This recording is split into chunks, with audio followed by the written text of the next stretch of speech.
সুন্দর গোলাপগুলো রে। আমার বাড়িতে এসে বললাম কি তোর কত গোলাপ এত সুন্দর সুন্দর, ও বললে আজকে তো রোজ ডে, দাঁড়া এই দৌড় মেরে আসছে ছেঁড়ার জন্য, আমাকে দে। এই যে রোজ ডেতে রোজ তাকিয়ে আছে আমাদের জন্য একদম, ইস ভগবান। এই যে রোজ, হ্যাপি রোজ ডে, এই যে হ্যাপি রোজ ডেতে গোলাপগুলো সব আমাদের জন্য ছিল। এই যে এসে নিয়ে নিলাম। Happy rose day, happy rose day. আমি ঢুকেই বললাম হ্যাপি। আমরা আজকে আনন্দ করতে এসেছি, আমি সোমা কাবেরী তিনজনে বন্ধুরা বলে প্রাণের কথা এখন গোলাপের কথা বলবো।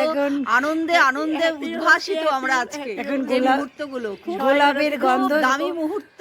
সবাই সুস্থ থেকো, ভালো কি থেকো। সুন্দর গন্ধ, মানে এটা আচমকা একটা রোজ ডে। আমি কিন্তু সকাল থেকেও জানতাম না যে আজকে আমি গোলাপগুলো দেখতে, ও বলে কি রোজ ডে রোজ ডে। বলছি বাহ ভালো তো, বসে চলি।